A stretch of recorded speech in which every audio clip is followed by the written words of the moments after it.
Il dit, écoute, j'ai fait toute la chambre, ça fait une demi-heure et je trouve pas. Là, j'ai vraiment besoin des rayons X de mon père ou de ma mère. De la même manière, l'enfant, il vient, il dit, ah papa, j'arrive pas à traduire le passou. Je dis, t'as essayé? Il dit, oui, ça fait 5 minutes que je sais. Il dit, pardon, 5 minutes? On se revoit dans 10 minutes. Et après, bien sûr, alors ils sont malins. Ils s'installent dans la chambre, détente, un petit sou, puis ils reviennent dans 10 minutes. Et c'est là où, en effet, au bout de 10 minutes, je reviens, je lui dis, bon, je vois que Baruch Hashem, tu as essayé de rentrer dans les livres de Kabbalah pour trouver le sens du passouk, donc tu as bien bossé, le message passe et on s'y met. Mais le message, il l'a entendu. Le message, il faut qu'ils l'entendent. Et ils ne sont pas idiots, les enfants. Ils comprennent parfaitement.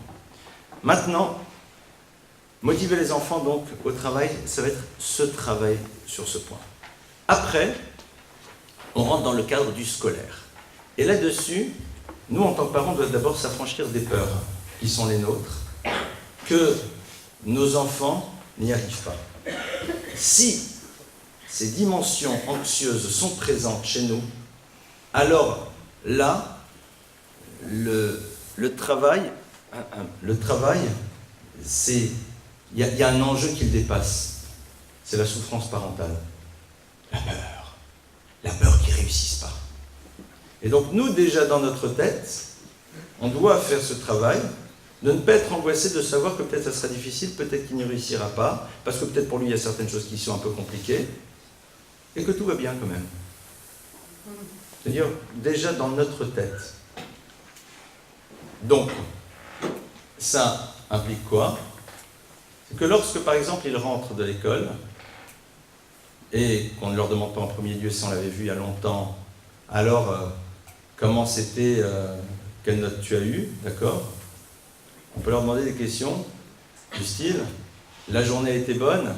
Et s'il dit oui ou non, ça nous suffit amplement. S'il nous dit non, on peut lui dire, bah, écoute, si tu as envie de m'en parler à un moment, avec plaisir, point. Tiens, non, la journée n'était pas bonne. La journée n'était pas bonne? Bon, bah, écoute, c'est comme quand on rentre à la maison, quoi. Comment s'est passée ta journée? Aujourd'hui, un peu difficile. Si tu éprouves le besoin de m'en parler, avec plaisir, on prend le temps d'en parler. C'est ça, c'est une relation mature, non? En 2 mots, tu me fais passer une info, mais est-ce que c'est juste parce que tu as envie de la partager et après tu gères comme un grand garçon et comme une grande fille? Ou alors, tu as envie qu'on en parle et je te dis, bah, avec plaisir, si tu as envie d'en parler, on en parle. Mais si tu n'as pas envie, on n'en parle pas. Donc, ce genre de choses, vous n'avez pas besoin de le faire 50 fois. Hein. Quand l'enfant a capté que ça fonctionnait de cette manière, les choses sont beaucoup plus claires dans l'univers familial. On va passer donc maintenant à un autre point.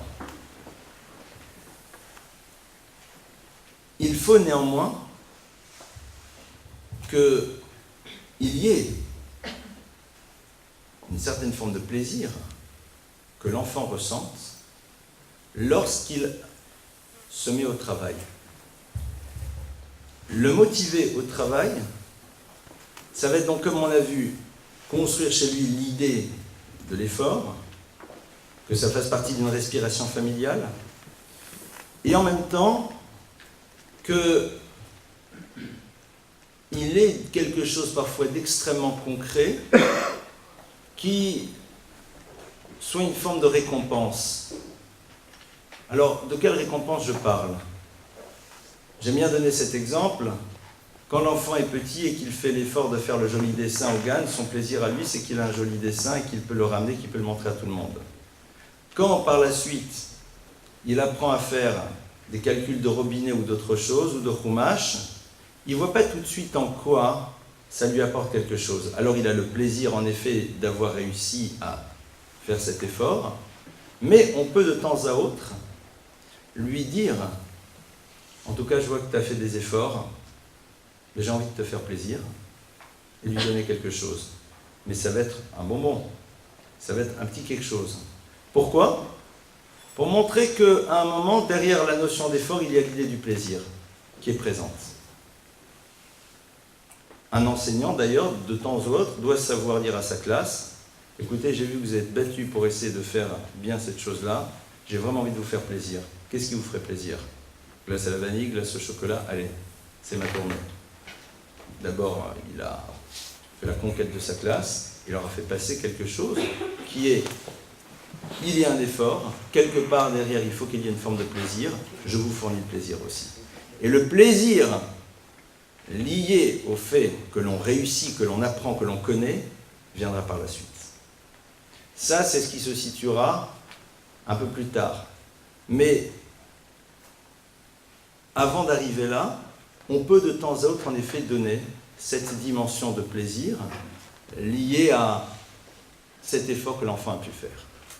Alors, je vais encore aborder un point, et si vous le voulez, on passera aux questions, et n'hésitez pas dans votre question à être dans de l'ultra concret, d'accord, sur des situations très concrètes. Dernier élément, motiver un enfant au travail, c'est aussi faire en telle sorte que les échecs éventuels qu'il peut avoir ne soient pas des éléments qui le démotivent.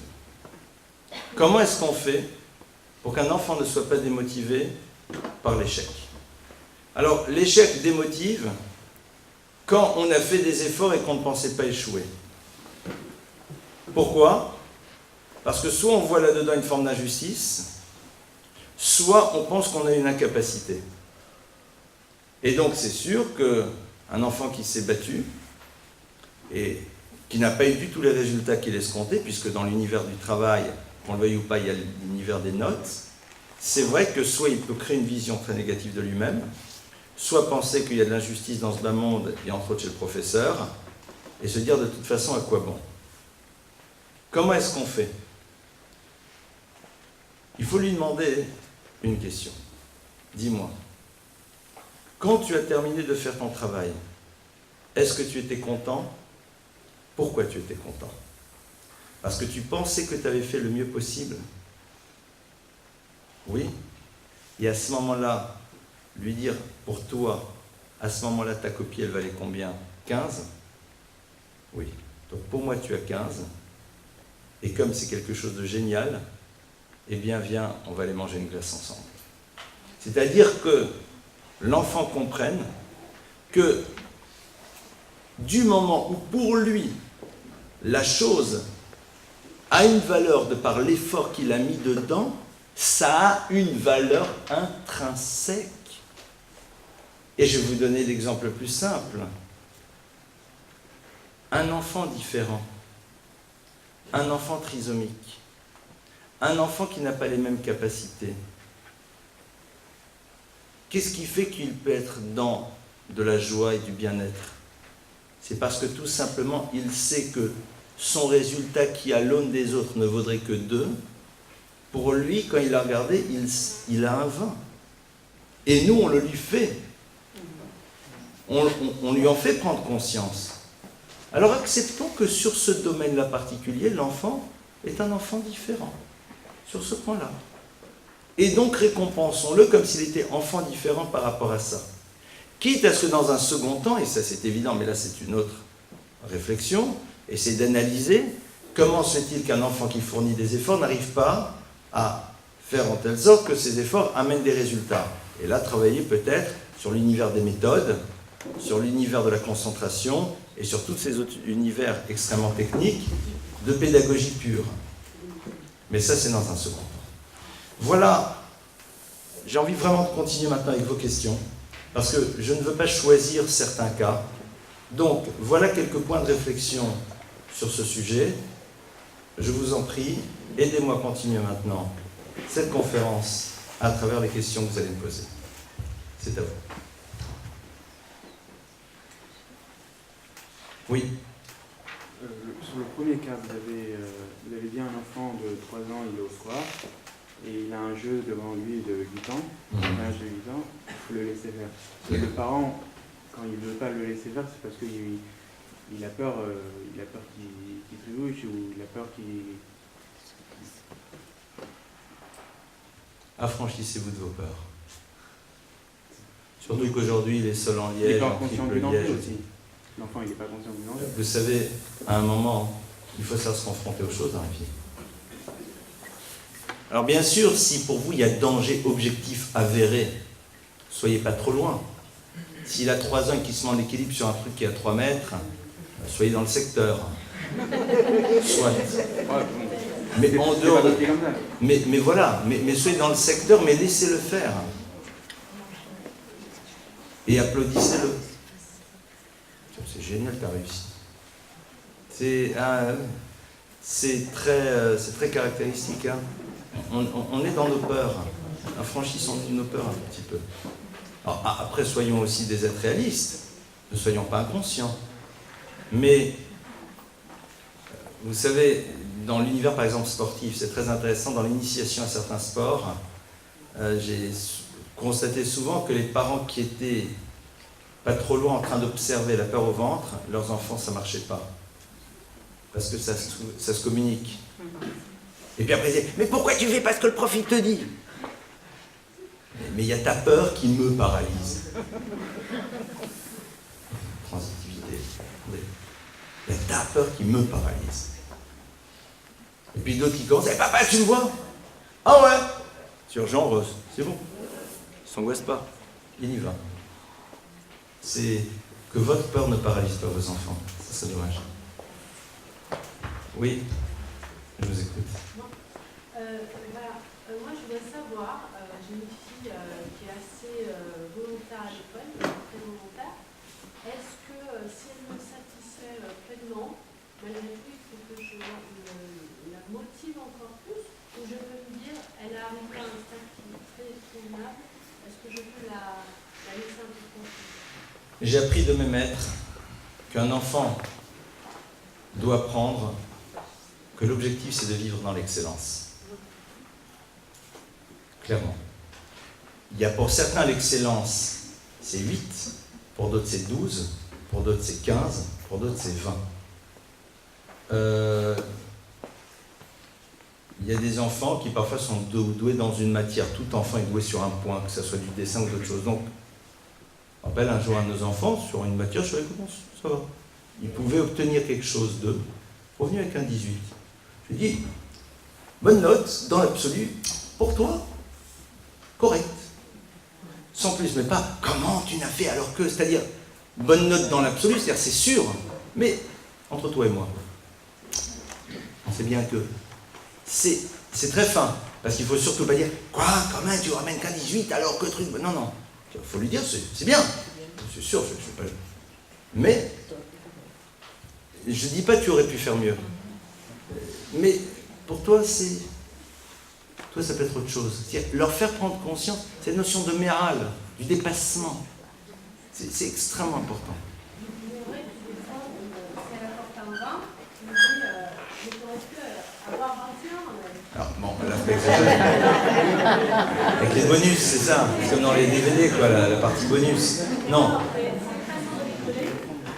par contre, je me dis que quand elle est assez bonne, pourquoi lui mettre une pression? C'est pas une pression. Elle a déjà... Ce n'est pas une pression. Vous n'êtes pas dans une exigence. Vous l'en renvoyez tout simplement à cette chose qui est que dans la vie, quand on a des facilités dans certains domaines, ça peut être dramatique. Parce qu'on surfe, et là de manière pédagogique. Il y a des enfants qui, au primaire, ils se baladent sans aucun problème. Et comme ils ont des très bonnes mémoires et qu'ils comprennent assez vite, quand ils arrivent au secondaire, et surtout s'ils vont être dans des univers scientifiques où là, il faut te manger des exos et mettre en place des méthodologies, c'est pas très très à la hauteur. Parce que justement, ils se sont contentés de surfer sur leur facilité. Et ça, à terme, c'est terrible. Parce que quand quelqu'un voit ce qu'il aurait pu atteindre et qu'il n'a pas atteint, et que la notion d'effort n'est pas présente, parce que je reviens, hein, vous avez des gosses, ils comprennent très vite, en 15 secondes. Ils ne font pas d'effort. Et donc, qu'est-ce qu'ils font? Ils restent dans leur zone de confort. Et c'est pas ce qu'on attend d'eux. C'est pas ce qu'on attend de nous. Hein. À vous d'être vigilante pour ne pas dire, ouais, pour ne pas montrer. Il n'y a pas de déception, d'aucune manière. Mais ça, j'ai reçu de mes maîtres. J'avais demandé un certain nombre de conseils au niveau des enfants, et certaines personnes disaient, bon, allez, ça va, c'est bon, pas la peine de lui faire tel truc. Il dit, il est capable? Ouais. Alors il doit le faire. Pourquoi? Mais parce que si à un moment on casse cette dimension du ramal, mais ça va être par la suite, et pardonnez-moi, je prends un petit peu des images un peu gros sabots. Ah non, attends, dis-moi, on a déjà 2 enfants, faut pas exagérer, je me sens pas encore les amener un 3e le matin à la crèche, tu comprends? C'est-à-dire là, ça ne sera pas des 20 en maths, ça sera un problème d'amener des Neuchamottes dans l'univers. Et c'est sur ça et sur plein de choses. Donc parce que via ça, c'est dans tous les domaines de la vie que cette notion de Dieu présente. Dans tous les domaines. Oui. S'il vous plaît, je suis restée un petit peu sur la fin. En ce qui concerne les enfants qui sont en difficulté, Oui. on peut les encourager, on peut leur dire que ce 10 mérite un 15. Mais finalement, ça ne les console pas toujours. On a beau leur dire, oui, tu es à ton niveau, tu as fait des efforts, tu peux te consoler. Finalement, on les console pas. Enfin, je suis enseignante et je sens bien que même quand on les encourage, on leur donne un bonus, c'est quelque chose qui peut leur... Finalement, ils ne sont pas comme le voisin qui a 15. Alors, c'est le problème de l'univers scolaire qui met des notes, ça c'est sûr. Alors, là-dessus, il faut faire la distinction entre 2 choses. Il y a des enfants qui, en effet, je ne sais pas si en tant qu'enseignant, vous avez remarqué, on l'avait sûrement remarqué d'ailleurs, que les enfants qui vivent mal leurs notes qui ne sont pas à la hauteur sont souvent des enfants qui savent très bien qu'ils auraient pu obtenir autre chose, mais qu'il y a des configurations à l'extérieur d'eux, vis-à-vis desquelles ils n'ont pas de maîtrise, qui les empêchent de pouvoir accéder à ça. Des enfants qui vivent dans des atmosphères un peu toxiques à la maison, des enfants qui sont obligés d'utiliser une partie de leurs énergies, non pas pour travailler, mais pour pouvoir gérer les problématiques familiales ou autres. Et donc, c'est vrai qu'il y a une forme de désespoir, parce que l'enfant pressent qu'au fond, ça aurait pu être autre chose. Ça, c'est déjà un premier point. Donc, là-dessus, il n'y a pas grand-chose à faire. Si ce n'est éventuellement détecter quels sont les points sur lesquels on peut aider pour que les énergies de l'enfant puissent plus se focaliser là-dessus. Après, en tant qu'enseignante, je pense que notre responsabilité, c'est de demander aux parents de venir pour leur expliquer comment est-ce qu'on apprend à un enfant à apprendre. C'est quoi la méthodologie? Et ça, malheureusement, hier soir j'étais en conférence à Paris, j'avais une maman, un papa, très gentil, adorable, exceptionnelle réussite dans le monde des affaires, exceptionnelle, mais je pense au niveau scolaire, ils n'ont jamais dû être... mais ils ont le sens du commerce par ailleurs. Ils sont perdus, ils sont dans l'angoisse parce qu'ils ne savent pas comment on apprend à un enfant à apprendre. Et ils ne savent pas. Et là, je crois que la responsabilité d'un enseignant, de manière plus générale d'une école, c'est d'être prêt à fournir aux parents 1 ou 2 sessions dans lesquelles on leur apprend comment est-ce qu'on apprend à apprendre. Et ça, si les parents ne savent pas, et ça crée des drames parfois à la maison, parce qu'ils n'ont pas les méthodes.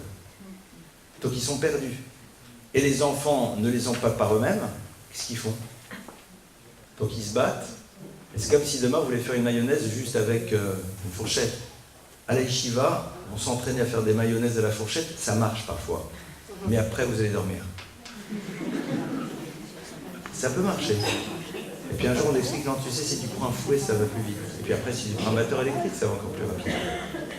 C'est ce que je peux vous dire là-dessus. Oui. Je vous pose une question. Oui. Un enfant qui est motivé, un enfant qui est volontaire, qui travaille à la maison, donc qui réussit, qui voit qu'elle va réussir, il y a un contrôle. Elle arrive au contrôle et elle perd ses moyens. Elle manque de confiance en elle. Alors les enfants qui perdent, mais les enfants. Révise bien, hein, ça marche très bien à la maison. Alors les enfants qui perdent leurs moyens face à la feuille blanche. Bon, d'abord c'est parfois le prof qui peut être terrorisant. Quand je dis terrorisant, je le dis exprès, parce que le prof est peut-être adorable, mais il ne sait pas comment est-ce qu'il est vécu et perçu par l'enfant. Donc déjà, c'est très intéressant, vous savez que le problème c'est quelle est la lecture que les gens font de vous. Il m'est arrivé parfois des personnes qui disent, vous savez, on devait vous voir, on a pris du temps avant de décider de vous prendre un rendez-vous avec vous. Je me suis regardé un gars, je me suis dit peut-être maintenant je suis devenu, je sais pas, patibulaire. la lecture que les gens ont de vous, qu'est-ce qu'on y fasse? Donc déjà, voir si au fond, c'est pas le prof qui est adorable, qui est génial, mais quelle est la lecture que l'enfant? Donc bien déceler ça. Ça, c'est déjà un premier point. Après, c'est en effet, parfois aussi, la peur de l'échec. Et pour ça, il faut en parler. Il faut dire, tu sais, tu as appris, tu connais. Maintenant, tu me ramèneras la note qui sera la tienne, mais moi, je sais que tu as appris et c'est ça qui est important. C'est toujours une note moyenne, hein. Ça ne veut pas dire qu'il a tout. C'est une note moyenne, mais ça lui Donc, mais pas. plus vous allez dire, moi, ce qui est important, c'est ce que tu as appris et c'est ça qui est fondamental, et au fur et à mesure, ça va passer. Moi, c'est les deux pistes que j'aurai sur ce genre de problématique. Oui. Vous avez beaucoup parlé des enfants. Qu'est-ce qu'il en est des ados? Ah, les ados, j'ai presque envie de dire que parfois c'est trop tard. Ah oui. Ah oui. Motiver un ado au travail alors qu'il n'a pas appris à le faire plus jeune, c'est ultra compliqué. Là, je suis désolé, généralement je suis sympa, mais là je ne le suis pas. Attendez. Là-dessus, pardonnez-moi, mais vous savez, on ne va pas dire aux gens des choses qui nous plaisent. Hein. Motiver un ado, alors je vais vous dire, la seule manière d'y arriver, à mon sens, il y en a peut-être d'autres, quand je dis la seule, d'après ce que je comprends, et un petit peu les éléments sur lesquels j'essaie de réfléchir et de travailler, c'est d'être dans quelque chose d'extrêmement dur. C'est-à-dire là, on sait que s'il va vers l'échec, c'est pas bon. Et on utilise ce qui nous reste encore, si on en a encore, d'autorité, de pouvoir d'interdire et de bloquer, pour lui dire t'as pas le choix, tu te mets au travail. Point. Et ça, là on est dans l'iPhone, l'ordinateur, on y va mais net. Et sans état d'âme. Et on lui dit, je dis tu me détestes, ça me dérange pas, mais tu bosses. C'est comme ça. Ça va donner, c'est du lourd, je vous rassure tout de suite, mais au fond, parce que, c'est-à-dire que cette notion-là n'est pas présente chez lui encore. Là, on est dans la dernière ligne droite. Il faut absolument que ça rentre. Absolument que ça rentre. C'est capital. Donc là-dessus, on rentre dans un rapport de force et d'autorité. Sans violence, en lui montrant qu'on est tout à fait d'accord qu'il ne nous aime pas, qu'il nous déteste et que c'est insupportable. Et en lui disant cette phrase qu'il a besoin d'entendre, tu sais, si j'avais envie que ça se passe bien entre toi et moi, qu'est-ce que je ferais? Je te laisserai faire. Quel est mon intérêt? Qu'est-ce que je gagne? Et si tu dis tu gagnes parce qu'après tu n'auras pas honte que j'ai payé mon bac, c'est bon, ça va. Je n'existe pas à travers ta réussite. Et un enfant qui entend ça une fois, je vous assure, ça le rassure. Je dis, je le fais parce que j'ai pas envie qu'un jour tu viennes me voir en me disant papa, pourquoi tu m'as pas obligé? C'est tout. Comme quand votre gamine, enfin pas la vôtre à Shalom, ni aucune des vôtres, mais comme quand une gamine, elle veut sortir le soir après 10h et faire la maligne, d'accord? Non. J'ai pas envie qu'un jour tu me dises pourquoi tu m'as pas dit non. Et à un moment, il faut câbler l'enfant. J'ai pas envie qu'un jour tu me fasses le reproche de n'avoir pas dit ce que je devais dire. Alors je le dis. Ça te plaît pas, je le sais. Mais c'est de ma responsabilité et j'assume mes responsabilités. Après, soyez surprenante. Je vais vous donner un truc. Tout bête. Je me suis amusé à faire à la maison. C'est l'enfant de temps à autre n'a pas le choix, il se met au travail, il faut. D'accord. Quand il est comme ça dans sa chambre en train de travailler, parce que quand même il faut le faire. Alors, je faisais le coup suivant. Je prenais une jolie assiette. Je mettais dessus des fruits, enfin des petits trucs très sympas qu'ils aiment bien et tout. Petite serviette blanche de serveur. Je toque à la porte. L'assiette de monsieur est servie. Pourquoi? Parce que c'est sympa de manger un petit quelque chose. C'est-à-dire, en 2 mots, je sais que pour toi c'est difficile pour des raisons qui sont des mauvaises raisons. Des mauvaises raisons. Mais je suis avec toi. Et partez, ne dites pas après, ah, enfin tu travailles, ah, ça me fait dire non. Surprenez-les, faites-leur passer le message, mais autrement. Vous savez, c'est la stratégie de la rose, quoi. Pourquoi tu ne me dis pas je t'aime? Parce qu'il y a une autre manière de te le dire. Je t'offre une rose ou une cravate parce que vous avez envie, quoi. C'est la même chose. Voilà. Mais, il faut y aller. Et là-dessus, j'ai presque envie de dire, mais sans pitié. Sans pitié parce que, im lo arshav matai, si c'est pas maintenant, ce sera jamais. Et bien leur dire, tu sais, je choisis la solution la plus difficile, et pour toi et pour moi. Elle est la plus difficile du monde. Maintenant, je ne pourrais pas faire les choses à ta place. Mais ce qui est sûr, c'est que je mettrai de côté tout ce qui t'empêche de passer clairement. Et qu'ils sentent qu'il y a une forme de détermination claire et que surtout, le couple soit ensemble dans ces batailles. Qu'ils sentent qu'on est soudés. Totalement soudés là-dedans. Et qu'on ne rentre pas à les théories pseudo-psychologiques prises uniques du traumatisme éventuel de l'enfant. Non. Ça, je peux vous dire, non. On adore, hein. Après, bien sûr, alors c'est sûr, si on écoute le soir à minuit sur Europe 1 la psy qui vous fait ses grandes... je ne sais trop quoi, oui, alors. Non, non. Là-dessus, je peux vous garantir qu'il n'y a aucun souci à se faire. Mais ça se passera de manière violente. Violente, c'est pas de coups, pas de cris, pas d'insultes, surtout pas, parce que c'est violent, ça va être... C'est rude. C'est rude. C'est rude. C'est rude. Oui. Moi, j'ai mon fils qui est en CE1, Oui. qui a un gros problème de concentration depuis l'année dernière. D'accord. Et hier, par exemple, on a mis 2 heures pour écrire 4 phrases. Il me l'a dit à l'oral, il m'a dit c'est bon, je sais, mais ça me saoule d'écrire, j'ai pas envie. Donc pendant 2 heures. Alors quand un enfant me dit ça me saoule d'écrire, je dis j'ai pas compris, qu'est-ce que tu m'as dit? Parce que écrire, je connais ce mot. Saouler, je sais ce que c'est quand on boit du vin. Peux-tu m'expliquer le rapport entre les deux? Non, c'est ce genre de choses, vous arrêtez déjà là-dessus. Pour lui demander de redire les choses. Parce que ça me saoule, ça veut rien dire. C'est quoi la vraie phrase? Ça m'embête, je n'ai pas envie, je n'aime pas, faites-lui des propositions, multi-propositions. T'as pas envie? Je comprends, moi non plus, j'ai pas envie de faire des choses dont je ne vois pas l'intérêt. C'est trop difficile? Je ne pense pas. Donc déjà, avant de rentrer, parce que là, vous avez pas... Pardon? 2 heures pour écrire. 2 heures. 2 heures parce qu'il n'y arrivait pas ou parce que c'était... il faisait ce qu'on appelle en... Il faisait un refus d'obstacle. Voilà. D'accord.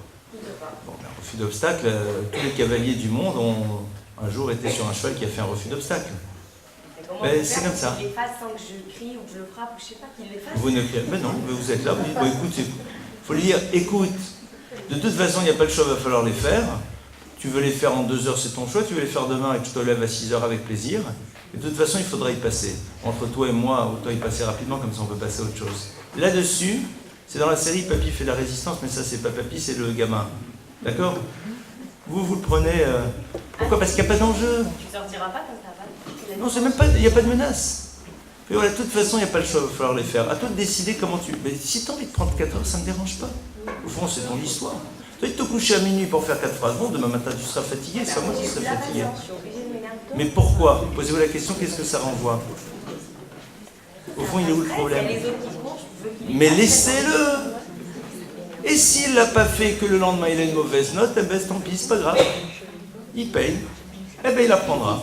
Oui, mais il s'en fout parce qu'en classe, il a un problème de concentration. Le prof, il m'a dit hier soir, il n'a pas de problème de capacité, mais au bout d'une demi-heure, ça y est, il faut qu'il se lève. Il a accès à l'ordinateur, votre enfant? Il a un téléphone portable? Il a l'iPad à la maison. Ah, il a l'iPad. C'est à nous. Mais l'iPad. Il a accès? Alors il n'a plus accès. Je vais vous dire pourquoi. Parce que l'univers de l'iPad, c'est aussi tous les souvenirs que ça laisse dans la tête. Et ça peut tourner beaucoup. Surtout chez un enfant qui a des capacités, qui a une forte imagination. Donc ne nourrissez pas déjà un truc qui fonctionne fort bien. Donc déjà là-dessus. Après,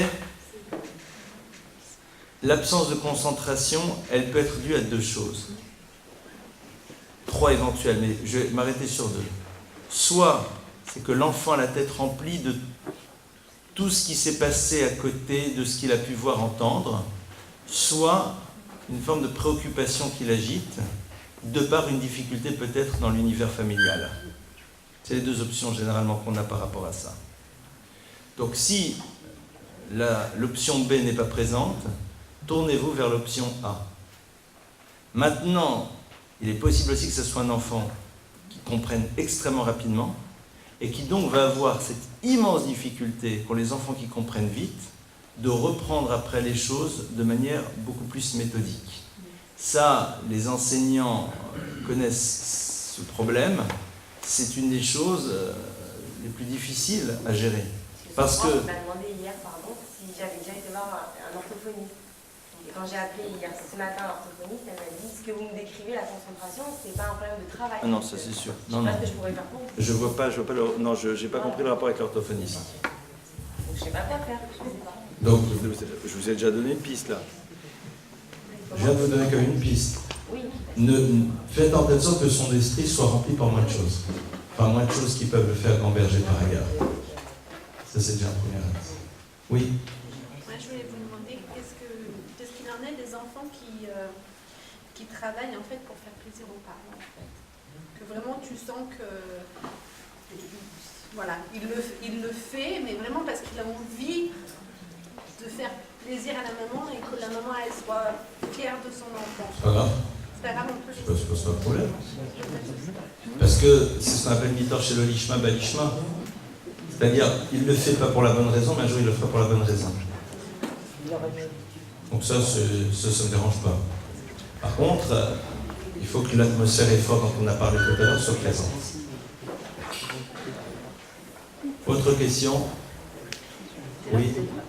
Alors en fait, motiver les enfants au travail, par l'effort, oui. Mais mon enfant est petit, mais dès qu'il y a effort, il y a souvent nervosité qui arrive. Donc l'effort est faussé. Et un obstacle arrive pour parvenir à son but, soit pour descendre un peu de langue, soit pour faire un Lego, une construction, hop, dès qu'il y a... Ça bloque. Ça bloque. Et c'est la nervosité et ça balance. Alors, qu'est-ce qu'on fait dans un cas pareil? C'est très simple. On travaille avec lui. D'abord, on est dans l'acceptation. Premièrement, on dit « Ah, j'ai l'impression que c'est compliqué. » Donc déjà, ça le rassure parce qu'ils ne se sont pas jugés. Puisque tu n'y arrives pas, il faut pas que c'est compliqué. Pourquoi? Parce que pour toi, c'est compliqué. Il semble que c'est compliqué. Bon, alors, et là, analyser les choses avec lui. Bon, alors comment est-ce qu'on peut faire? Et faire les choses et rentrer à ce moment-là dans l'accompagnement. C'est-à-dire que, imaginez que c'est voilà, pour monter sur le truc, là, ce que vous voulez, il est présent. On dit, bah, alors comment on fait? Tiens, regarde, on va le faire ensemble. Et là, vous lui apprenez au fur et à mesure comment passer les différentes étapes. Je vous donnais, j'en avais parlé une fois, je crois, dans un cours l'année dernière. Un enfant, par exemple, à la maison, on s'est trouvé un jour avec un enfant qui avait une difficulté au niveau des rédactions. Et je ne sais pas quoi faire. Je sais pas. Et il était qu'est-ce que je faisais? Je lui dictais ses rédactions.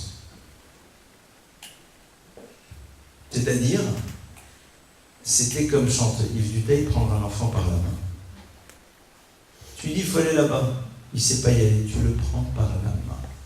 Et donc, j'ai dit, très bien. Alors, on va imaginer une histoire.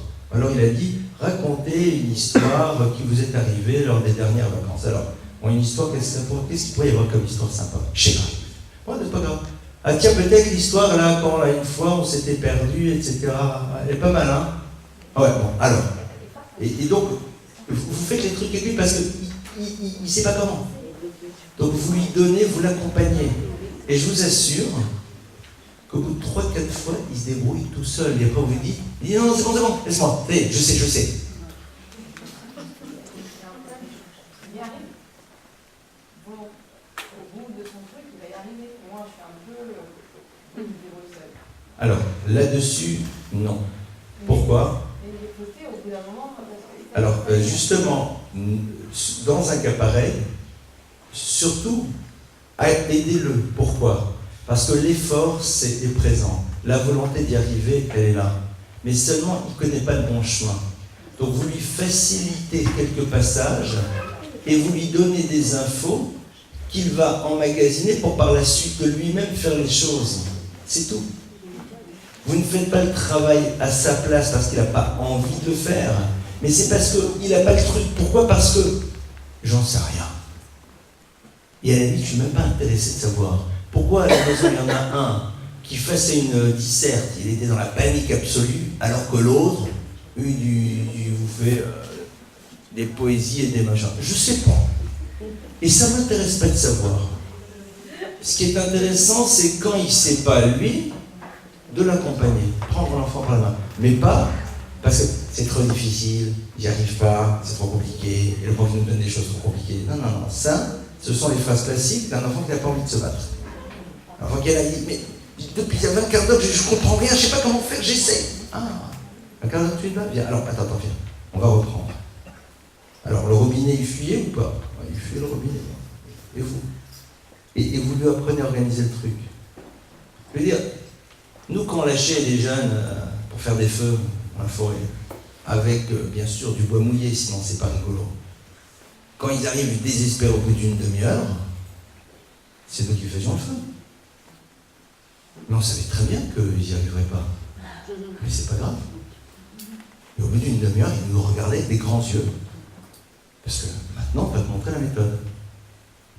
Mais on peut la montrer, tu vas l'enregistrer parce que justement, tu t'es tellement battu avant pour y accéder. Mais tu ne pouvais pas. Pourquoi? Pour des raisons X, Y, Z. D'accord? Oui. Moi, j'ai mon deuxième qui est très capricieux. Il est petit, hein, Logan. Il est très capricieux. C'est-à-dire, comme vous avez parlé tout à l'heure du stylo rouge qu'il a perdu, débrouille-toi, cherche-le. Lui, même si je lui dis ça doit être dans la caisse là-bas, si je ne vais pas moi lui chercher, il va faire des caprices, taper la tête par terre. Eh bien, c'est pas grave. Eh bien, laissez-le. Oui, ça ne s'arrête pas. Ah ben, ça s'arrêtera un jour, je vous assure. Et il s'endormira par terre, habillé, c'est pas grave. L'honneur. Non, mais après, il vient vers moi et bon, je suis avec les grands. Alors, du coup, je craque, je lui donne. Et le grand, oui, tu as lu, à lui, tu lui donnes. Eh bien, nous, classique, on connaît, on l'a tous fait. Donc, moi, là, Eh bien, ce qu'il faut, c'est tout simplement vous mettre en position détente.